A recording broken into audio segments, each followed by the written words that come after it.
Ibu-ibu, bapak-bapak, jemaah sekalian, rahmat Allah Subhanahu wa taala. Kita akan melanjutkan kajian tafsir surat Al-Anbiya ayat 48 sampai 50. Ba'da'an amarallahu ta'ala wa rasulahu ayyaqula liqaumihi innama undirukum bil wahyi. Pada ayat sebelumnya, setelah Allah memerintahkan kepada Rasulnya untuk mengatakan kepada umatnya, innama undirukum bil wahyi, sungguhnya ini adalah peringatan untuk kalian dengan wahyu ini. Maka di ayat ini dan nanti beberapa ayat sebelumnya, Allah menjelaskan tentang kisah-kisah para nabi. Ini namanya surat Al-Anbiya, surat nabi-nabi. Sehingga di dalam surat ini dijelaskan beberapa kisah-kisah para nabi. Nah, ini yang pertama kita masuk kisah para nabi. Ini tentang kisahnya Nabi Musa dan Harun.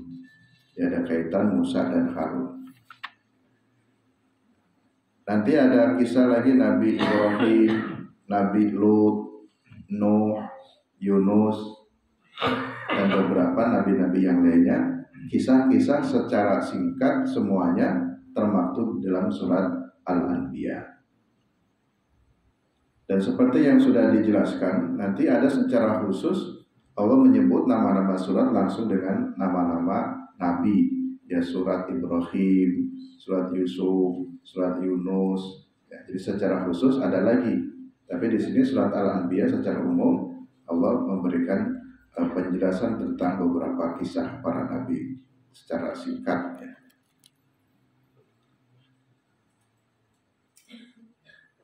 Nah, sekarang kita masuk kepada ayat yang ke-48. Walaqad ataina Musa wa Haruna.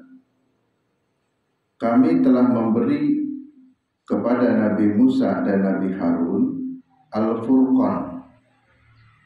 Itu Furqan. Furqan di situ maknanya laqad a'tayna Musa wa Haruna kitaban syamilan liahkami syari'ati wa huwa at-Taurat. Yang dimaksud Al-Furqan di situ adalah Taurat. Di Nabi Musa diberi oleh Allah kitab Taurat, dan kitab Taurat ini berlaku pula untuk Nabi Harun. Kan Musa dan Harun ini kan bersaudara, ya. Yang pada kisah Musa di dalam surat apa itu Al-Kahfi juga ya tersinggung. Musa itu punya saudara yang bernama Harun.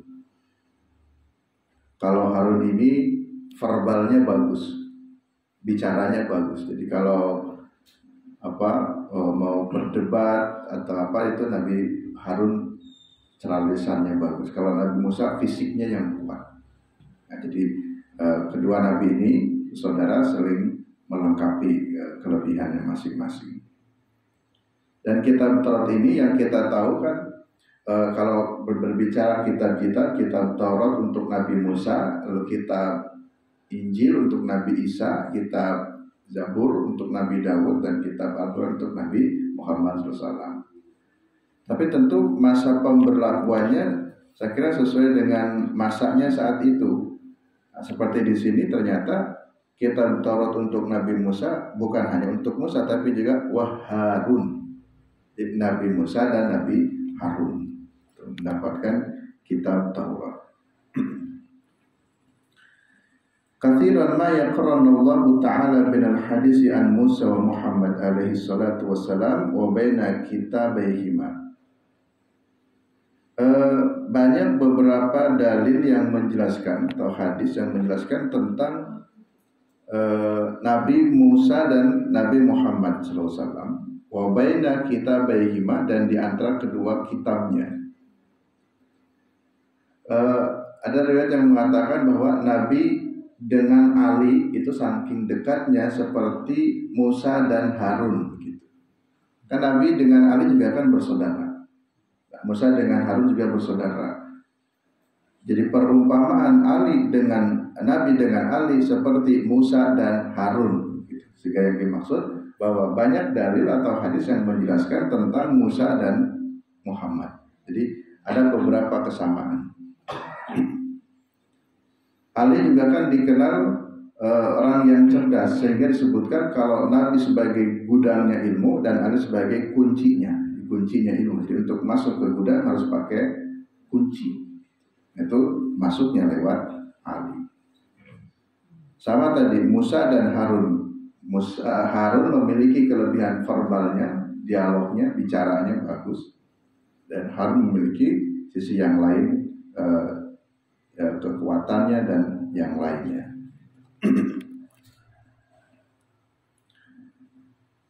Termasuk juga ada kesamaan antara kitabnya. Jadi, tadi saya mengatakan ada beberapa kesamaan antara Nabi Musa dan Nabi Muhammad. Dari segi persaudaraan, Muhammad dengan Ali dan Musa dengan Harun. Dari segi kitab pun, Nabi Musa punya kitab Taurat, Nabi punya kitab Al-Quran. Itu memiliki beberapa persamaan-persamaan. Yang masing-masing kedua kitab itu, Taurat dan Al-Quran, liyubayyina silatan nubuwah wa silatul wahyi. Kitab-kitab tersebut fungsinya adalah untuk menjelaskan kenabian dan menjelaskan wahyu. Waliyasiri ila wujudi shibhil kathirin baina Taurat fi asli as-sahih wa baina al-Qur'an al-Karim. Jadi kalau di kitab potret antara Taurat dengan Al-Quran memiliki kesamaan. Ya. Wujud shibhi, wujud itu ada, shibhi itu sama, serupa. Jadi belajar Quran dan belajar Taurat memiliki kesamaan. Mungkin bagi mereka yang menekuni ya bidang perbandingan agama, mungkin membaca langsung, melihat langsung kitab Taurat seperti apa, lalu dibedah isinya seperti apa. Menurut tafsir sini Dr. Al-Bazwili mengatakan bahwa di antara kedua kitab tersebut memiliki kesamaan, banyak kesamaannya. Wujuduhu shibhu katsirun, banyak kesamaannya. Jadi baina Taurat wal Quran, antara Taurat dan Al-Quran. Tapi memiliki kesamaan itu yakni at-Taurat fi asliha as-sahih. Kitab Taurat yang masih asli, yang sahih, yang awal, yang benar, itu banyak kesamaannya, tidak ada pertentangannya. Wa bainal Qur'anil Karim, dan di antara Al-Qur'anul Karim. Jadi orang Yahudi yang memegang kitab Taurat per hari ini harusnya jika konsisten memegang kitab Taurat dan Quran itu tidak ada perbedaan, banyak persamaannya. Fi kamali syariati asyamilati lidini wa dunya. Al-Quran itu kemudian menjadi penyempurna syariat yang syamil tentang perkara-perkara agama dan dunia. Wal aqidah wal ibadah, tentang perkara akidah dan ibadah. Jadi sungguhnya di dalam kitab Taurat pun bercerita tentang akidah dan ibadah. Dalam Al-Quran juga sama, ada akidah dan ibadah. Hanya pada Al-Quran itu kemudian menjadi kamal syariah, untuk menyempurnakan syariat. Jadi bisa jadi ada syariat pada masa Nabi yang belum ada, itu kemudian Al-Quran ada. Atau bisa jadi ada yang berbeda, Al-Quran kemudian ditetapkan lebih sempurna lagi. Tapi prinsip-prinsip pokoknya sama, mengajarkan akidah, mengajarkan ibadah. Nah, misalkan di sini di ayat 48, walaqad ataina Musa wa Haruna, kami kata Allah telah memberi kepada Nabi Musa dan Harun al-Furqan. Furqan itu sering diartikan pembeda ya, Furqan. Tapi maksud Al-Furqan di sini adalah At-Taurat. Jadi kalau diartikan Allah telah memberikan kepada Musa dan Harun kitab Taurat. Kitab Taurat kitaban syamilan li ahkamis syariati. Kitab yang syamil dengan ahkam-ahkam syariah. Jadi sudah cukup sesungguhnya dalam kitab Taurat itu dijelaskan tentang hukum-hukum syariat. Di dalam kitab tersebut, kitab Taurat, alladzi huwa kitabun farraqallahu fihi bainal haqqi wal batil. Allah telah memisahkan antara yang hak dan yang batil dan dijelaskan mana yang hak, mana yang batil. Wa bainal halali wal harami. Allah pun telah menjelaskan antara yang halal dan yang haram. Itu sudah ada dalam Taurat. Kan sama dengan Quran. Quran pun menjelaskan yang hak dan yang batil, menjelaskan yang halal dan yang haram. Itu semuanya sudah jelas. Kalau dalam hadis Nabi itu al halalu bayyinun wal haramu bayyinun. Yang halal itu sudah jelas dan yang haram pun sudah jelas. Maka wa ma bainahuma mutasyabihatun, antara halal dan haram itu syubhat. Jadi Bapak Ibu pergi kemana saja sebenarnya sudah jelas ini halal apa haram. Kalau kita yakin sudah mendengar ada dalilnya halal, maka tidak usah ragu. Kalau yakin haram, tinggalkan. Baru ketika ada yang ragu ini halal apa haram, itu namanya syubhat. Jadi rumusnya begitu. Karena yang halal sudah jelas, yang haram sudah jelas. Jelas tentu bagi orang-orang yang sudah punya ilmu, oh ini tahu haram, ini tahu halal. Bagi yang belum tahu ini halal apa haram, ya prinsipnya ya kalau menurut saya hati-hati saja ya. Jadi kalau memang belum jelas, kita berhati-hati saja untuk meninggalkan dulu sampai menemukan dalil yang mengatakan itu haram.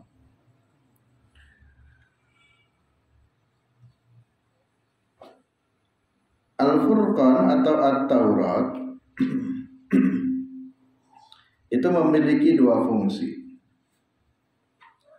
Fungsi yang pertama, wadiya'un, sebagai penerang. Al-Furqan itu sebagai penerang. Maksudnya manarun, sebagai pelita cahaya. Yustadha'u bihi fid dhulumat wal juhalah, yang menerangi kedoliman atau yang menerangi kegelapan. Karena orang yang dolim itu kan orang yang gelap. Orang yang berbuat dolim itu hatinya gelap, sehingga perlu diterangi. Wal juhalah, demikian juga orang-orang yang bodoh. Nah, maka orang yang membaca Taurat, orang yang membaca Alkitab ini Taurat, itu tujuannya supaya dia itu punya penerang, punya petunjuk. Litausuli ila tariqil hidayah wan najah, supaya dia itu memperoleh hidayah wan najah dan keselamatan. Kan sama dengan Quran penjelasannya. Jadi Quran juga memberikan cahaya, nur, yang dengan nur itu mengeluarkan manusia, yukhrijun nas minad dhulumati ilan nur, mengeluarkan manusia dari kedoliman kepada cahaya. Sama dengan Taurat, inti ajaran Taurat. Yang Al-Quran dan Taurat juga sama, menghantarkan dari ajaran Quran dan Taurat itu adalah ila tariqil hidayati wan najah, supaya orang mendapatkan petunjuk dan supaya selamat. Jadi kita menyempatkan, meluangkan mengkaji Quran karena kita paham Al-Quran ini adalah kitab petunjuk, yang kalau kita baca mudah-mudahan kita memperoleh petunjuk sehingga nanti akhirnya mendapatkan najah. Najah itu keselamatan. Tapi kalau kita punya Quran, walaupun Quran itu betul kitab petunjuk, tapi tidak dibaca, tidak dipahami, ya orang itu pun tidak akan bisa memperoleh makna petunjuknya seperti apa. Karena Quran kan sebuah teks-teks yang mati. Karena teks-teks yang mati perlu dihidupkan dalam pengertian perlu dikaji supaya terasa hidup. Terasa hidup itu seperti Quran ini sedang berbicara dengan kita, mengarahkan ini harus begini, harus begitu. Itu adanya dalam Quran. Istilahnya orang nggak perlu belajar buku ini, buku itu. Andai kata belajar Quran pun ini dari 6.000 sekian ayat itu sudah cukup, sangat cukup untuk menjadi petunjuk. Nah, kita pun baru mengkaji beberapa surat itu, ternyata ilmu Quran itu nggak habis-habisnya ya. Jadi disampaikan tiap pertemuan 40 menit saja, tapi ternyata isi kandungan ayat Quran tidak pernah habis-habisnya. Bahkan dalamnya Quran nggak pernah habis itu, berapa banyak mufassir yang mentafsirkan Quran. Ada tafsir Ibnu Katsir, ada tafsir Ibnu Abbas, banyak sekali. Sudah tahu ada tafsir, nanti muncul mufassir-mufassir baru mencoba mentafsirkan lagi. Jadi seolah-olah tidak pernah habis-habisnya. Digali itu masih banyak. Padahal kan sebelumnya sudah banyak para mufassir. Termasuk kita di Muhammadiyah pun Majelis Tarjih punya program ya, membuat tafsir 30 juz. 30 juz sekarang baru sampai juz yang ke-9. Itu tidak habis-habis, satu ayat itu bisa dibedah dari berbagai macam sudut pandang yang tentu semuanya mencapai kepada target akhirnya najah, keselamatan. Wa huwa kadzalika iddatun wa tadhkirun. Demikian pula di dalam Taurat fungsi yang kedua, coba lihat lagi ke ayat. Fungsi Taurat yang pertama itu diaun, dan yang kedua wadikron. Diaan wadikron. Dikron itu artinya pelajaran. Pelajaran yang dimaksudlah iddatun, mau'idah, wa tadhkirun, yata'adda bihil muttaquna, yang pelajaran itu bermanfaat bagi orang-orang yang bertakwa. Jadi pada masa itu, pada masanya Nabi Musa ya, orang yang mengikuti Taurat, orang yang mengamalkan Taurat itulah orang yang bertakwa. Sama seperti Quran. Orang-orang yang meyakini Quran, yang mengamalkan Quran itulah orang yang bertakwa. Karena dalam Al-Quran itu terdapat dzikron, pelajaran lil muttaqin, bagi orang yang bertakwa. Siapakah orang yang bertakwa? Karena ditutup di ayat 48 lil muttaqin, bagi orang yang bertakwa. Siapa orang yang bertakwa? Ciri orang yang bertakwa itu, nah ini dijelaskan di ayat berikutnya. Wa hum dzul awsaf at-taliyah. Mereka orang-orang yang bertakwa itu memiliki sifat-sifat seperti berikut ini. Bagaimana sifat orang yang bertakwa? Dijelaskan dalam ayat ke-49, orang yang bertakwa itu cirinya yang pertama, alladzina yakhshawna rabbahum bil ghaib. Itu cirinya. Yang pertama ya. Orang-orang yang bertakwa itu memiliki rasa khosyah, rasa takut kepada Rabb-nya, khususnya takut fisirri, takut dalam keadaan sir, dalam keadaan sendiri. Jadi untuk mengukur kita ini takwa atau tidak, Bapak Ibu bisa mengukurnya adalah ukurannya kita ini takut di dalam keadaan sendiri, bukan dalam keadaan ramai begini. Kalau dalam keadaan ramai begini, semua orang akan berusaha menjaga dirinya tidak melakukan keburukan. Karena tahu ya, ada beliau kan masing-masing menjaga diri. Tapi ketika sendiri, ketika orang lain tidak ada yang tahu, nah disitulah teruji apakah kita benar-benar bertakwa ataukah tidak. Ternyata diam-diam pergi naik mobil sendirian, janjian dengan lawan jenis, Nah, itu kan kesendirian, tidak ada orang yang tahu. Nah, di situ teruji kita ini takwa apa enggak. Kalau begini kan sama-sama jaga image.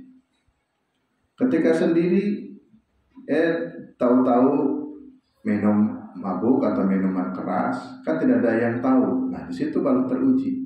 Jadi orang yang bertakwa itu betul-betul takut kepada Allah fisri, dalam keadaan sir. Alladzina yakhafuna adab rabbihim.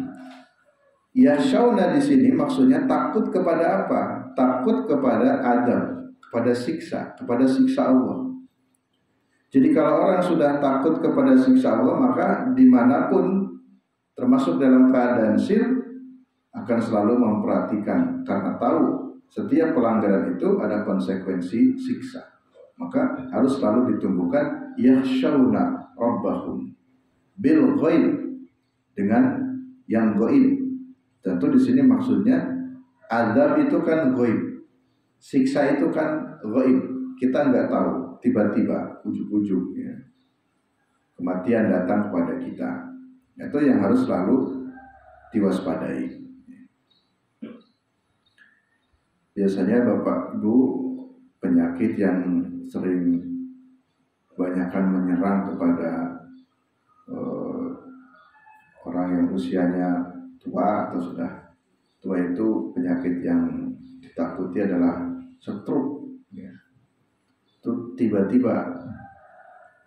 Itu saya ketemu dengan seseorang, udah lama nggak ketemu, ternyata beliau stroke sebelah. Lalu beliau bercerita singkat, awalnya krier-krier, langsung terduduk, nggak bisa berdiri, itu cirinya. Lalu kemudian langsung bawa ke PKU. Itu kata dokter, ini teorinya nunggu 4 jam. 4 jam harus segera dioperasi, ini kepalanya harus dibelah. Karena kan penyumbatan darah di otak ini harus segera dikeluarkan. Ditelat dari 4 jam saja, secara teori risikonya langsung kematian. Nah, jadi kita dimanapun juga harus selalu hati-hati, karena kematian ataupun nanti suatu bencana atau azab itu kan goib, semuanya goib, kita nggak tahu, tiba-tiba. Maka harus ditanamkan rasa takut, yakhshawna rabbahum bil ghaib. Siksa itu goib, neraka itu goib, tapi walaupun goib pasti akan ada.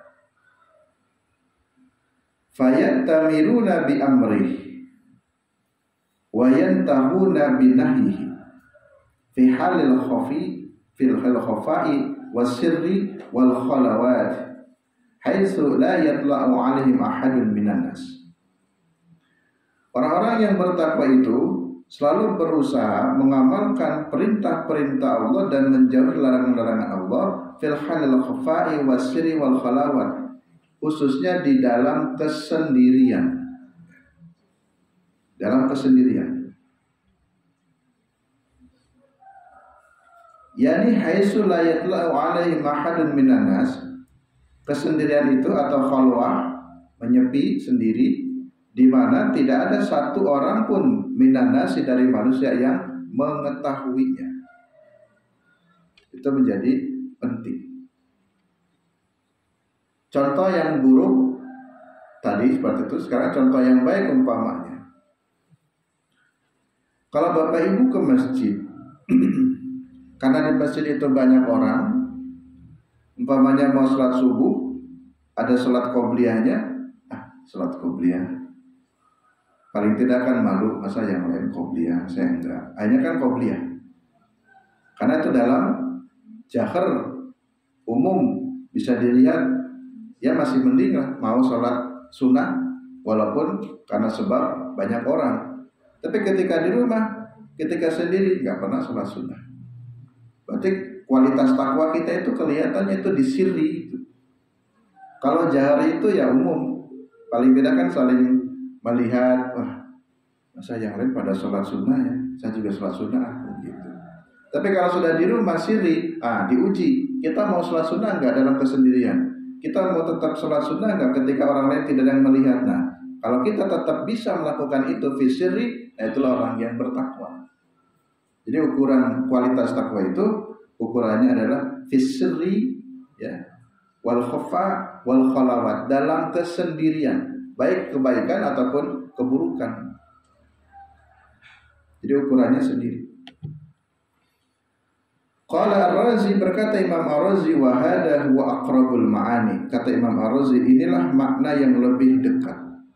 Makna yang lebih dekat. Jadi takut kepada Allah itu dalam keadaan sirri.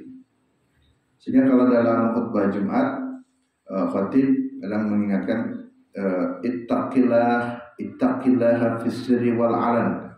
Bertakwalah kepada Allah dalam keadaan sepi maupun dalam keadaan terang, dalam keadaan ramai maupun dalam sepi. Jadi bertakwa kepada Allah harus selalu dalam kondisi apapun, khususnya fisiri. Ya. Jadi kata kuncinya, ibu bapak jemaah sekalian, ciri orang yang bertakwa itu takut kepada Allah itu adalah fisiri, dalam keadaan sir. Itulah ciri orang yang bertakwa. Kalau kita mampu terus beramal soleh sekalipun tidak ada yang melihatnya, itulah kita termasuk orang yang bertakwa. Dan kalau kita mampu menahan diri, tidak mau melakukan yantahuna binahi, tidak mau melakukan larangan-larangan Allah, walaupun orang lain tidak ada yang melihatnya, itu adalah orang yang bertakwa fisiri. Dan tentu juga wal alam. Yang kedua, ciri orang yang bertakwa adalah al-khawfu min yaumil qiyamah. Kalau yang pertama, khasyatullah, takut kepada Allah. Kalau yang kedua, al-khawf min yaumil qiyamah, takut dari hari kiamat. Wahum minas sa'ati musfikun, itu kata ayatnya. Wahum minas sa'ati musfikun, mereka merasa takut dari hari kiamat. Ketika membahas kiamat, saya pernah mengatakan kiamat itu kan ada dua ya, ada yang subro dan kubro, kiamat subro dan kiamat kubro. Nah, kiamat subro itulah kematian. Jadi kalau kita sudah meninggal, itulah kiamat. Kalau ada ajal menimpa kepada seseorang, berarti kiamat sudah menimpa kepada seseorang itu. Itulah bahasa lain kiamat subro. Dan kiamat subro atau kematian itu datangnya beda-beda, caranya beda-beda. Ada orang mati itu karena ditabrak, mati. Ada orang yang tenggelam, ada orang yang terbakar, ada orang yang karena sakit dulu, ada orang yang matinya diterkam harimau, ada orang yang matinya dalam perut buaya. Saya kemarin lihat video, ada orang yang biasa ngasih pakan buaya itu. Ada kolam buaya, ternak buaya ngasih pakan buaya. Ternyata dianya kepleset bareng dengan makanannya, ya dimakan buaya. Itu video singkatnya, ngeri sekali. Jadi kita nggak tahu tuh kiamat subro atau kematian akan menimpa kepada kita itu dengan caranya apa.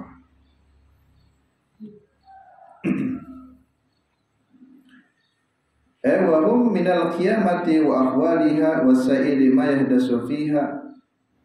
Kita takut kepada hari kiamat itu maksudnya dari hal-hal yang terkait dengan peristiwa-peristiwa kiamat itu sendiri, baik pada saat kiamatnya maupun pasca peristiwa kiamatnya. Seperti minal hisab, adanya hisab, wasu'al, adanya pertanyaan.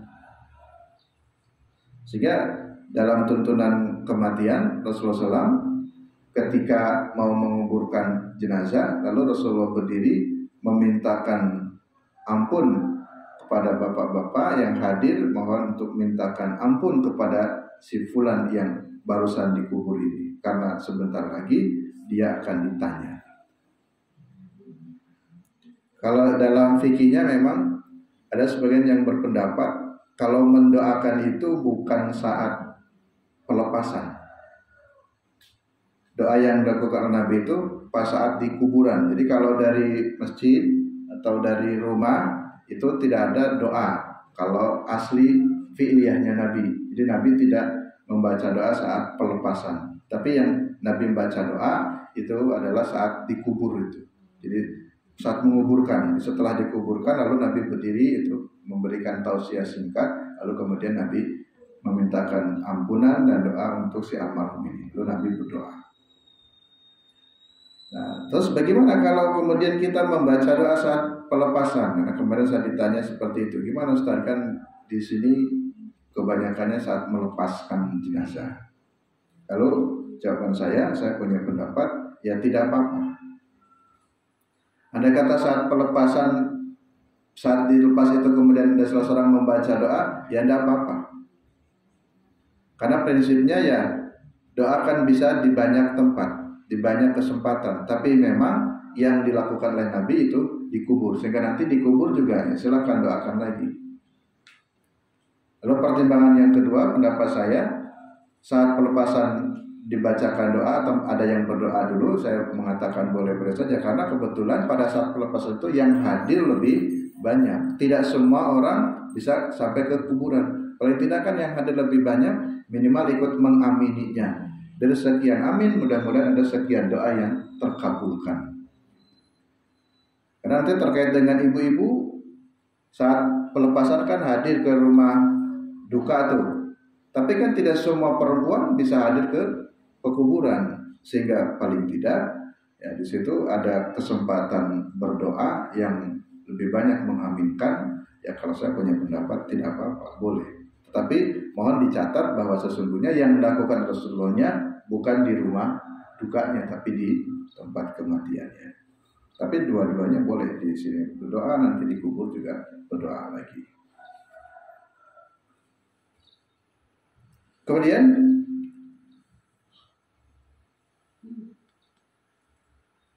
wa kama nahadihil khasaisul Taurat fakadzalika khasaisul Qur'an mislah faqala ta'ala. Baik, ciri orang yang bertakwanya hanya dua ya di dalam ayat ini. Orang yang bertakwa adalah pertama orang yang takut kepada Allah fisiri dalam keadaan sir, dan yang kedua al-khauf min yaumil qiyamah, takut dari hari kiamat. Ayat yang terakhir yang ke-50. Kama anna hadhihi khasaisit Taurah fakadzalika khasaisul Qur'an mislaha. Ketika di dalam ayat ini menjelaskan tentang kekhususan Taurat, demikian pula hal itu juga terdapat kekhususan pada Al-Qur'an yang sama.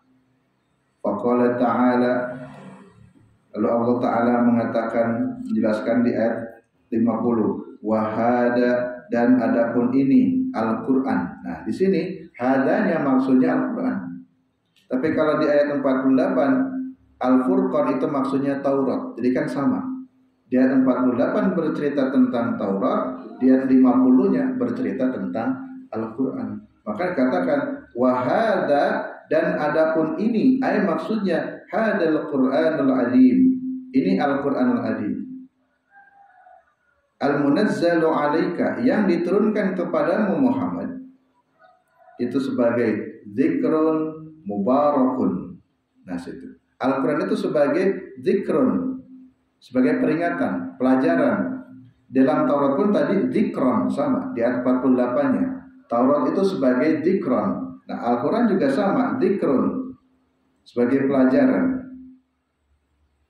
Mubarakun, yang memberikan keberkahan. Maksudnya Al-Quran al-munazzalu alaika tadhkirun wa 'idatun wa mubarakun fihi bi kasratil manafi. Al-Quran itu kitab yang penuh keberkahan, yang di dalamnya terdapat bi kasratil manafi, banyak manfaat. Jadi faedah-faedahnya banyak. Dan Al-Quran ini juga nanti manfaatnya bukan hanya di dunia, tapi juga untuk akhirat. Itu Quran. Di dunianya, manfaat Quran di dunia ini kita gali isinya sebagai sebuah pedoman, petunjuk hidup, sehingga orang yang belajar Quran, yang mengkaji Quran, hidupnya akan paham karena tahu di dalamnya ada petunjuk-petunjuk. Di akhiratnya pun Al-Quran akan bermanfaat. Bagaimana bermanfaatnya? Al-Quran yang bermanfaat untuk di akhirat, salah satunya ini adalah bacaan Quran yang kita baca hari ini. Pokoknya minimal setiap hari Jumat kita menyempatkan baca Quran 5 ayat, 6 ayat. Itu setiap bacaan Quran itulah kemudian yang akan sampai menjadi bekal kita di akhirat. Itu manfaatnya dunia dan akhirat. Nah, kemanfaatan bacaan Quran untuk di akhirat itu jangan menunggu kiriman dari orang yang hidup. Jadi Bapak Ibu pada saatnya akan meninggal kita semuanya, lalu jangan berharap nunggu kiriman bacaan Quran dari anaknya, nunggu kiriman bacaan Yasin dari cucunya, nunggu kiriman bacaan Quran dari orang-orang yang ada di dunia yang masih hidup. Kita tidak usah menunggu begitu. Karena sini juga ulama berbeda pendapat bahwa Al-Quran yang dibacakan oleh orang yang hidup kepada orang yang meninggal dunia itu tidak bisa. Kalau menurut Muhammadiyah tidak bisa, karena sudah terputus. Kalau dalam fatwa Muhammadiyah tidak bisa. Amalan yang dibacakan oleh seseorang yang masih di dunia, lalu kemudian dikirimkan, kan Bapak Ibu baca Quran. Setelah baca Quran, lalu mudah-mudahan ya Allah pahalanya untuk ibu yang sudah meninggal. Kan ibu buku catatannya sudah ditutup.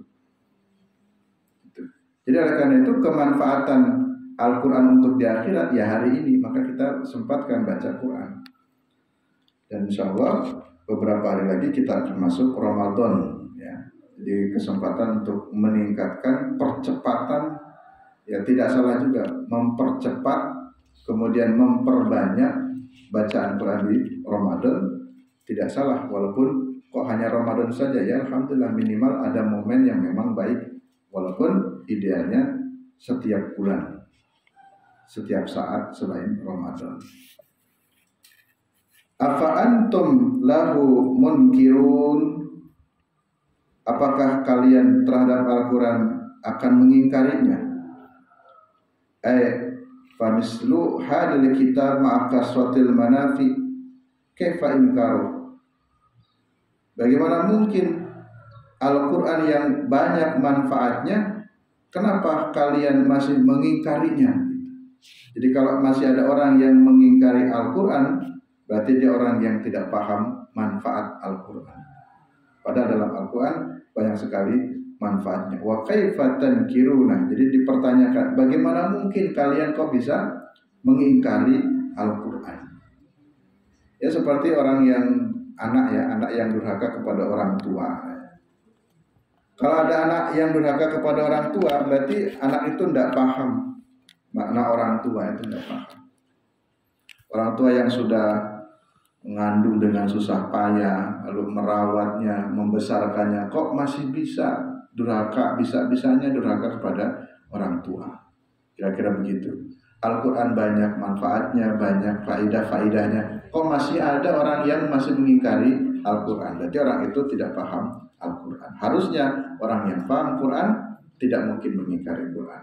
Orang yang paham tentang makna orang tua, maka tidak akan ada anak yang mau durhaka kepada orang tua.